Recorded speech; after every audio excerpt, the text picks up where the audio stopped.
Soc l'Angelina Prenafeta, estic jubilada i em dedico al voluntariat. Tot el meu temps està dedicat al voluntariat. Al Bisbat em van encomanar el servei del COF, que és el Centre d'Orientació Familiar. Després faig escoltes a la presó de Ponent. És un lloc molt especial que els interns i internes necessiten trobar un espai de privacitat on poder-se desfogar. Després també soc tutora de RELS, acompanyant els nois que s'estan reincorporant a la societat després del temps de droga. També formo part dels grups de dol, també acompanyant a les persones que han perdut familiars, doncs acompanyar-los en aquest procés de dol fins a arribar a una plena acceptació. La meva col·laboració a la parròquia és quan fèiem les tertúlies de l'Esperança, doncs vaig participar també quan em van demanar alguna ponència i vaig assistir a totes les que es van fer molt interessants. Després també la parròquia va oferir un servei d'escolta i també em vaig apuntar en aquest grup.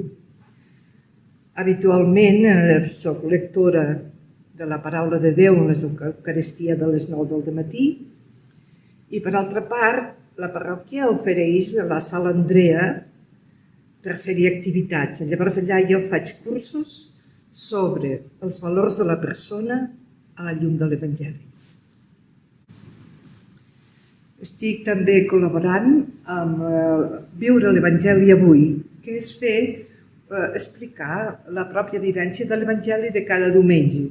Som un grupet i per mi és molt important no sols el fet d'escriure-ho i meditar sobre l'Evangeli em permet aprofundir i, per altra part, és molt ric les diferents persones, cadascú té la seva visió i per mi resulta molt interessant. L'activitat a la parròquia per mi és una família i ho considero una gran riquesa. Jo diria a totes les persones que acollissin aquesta oportunitat que ens ofereix la parròquia de formar part d'una gran família. Ens trobem per celebrar l'Eucaristia. És per mi un gran goig trobar-me amb els germans que fem el mateix camí, que volem viure el Crist i que volem compartir-ho amb els altres. Llavors, la parròquia ofereix moltes possibilitats per a la nostra formació.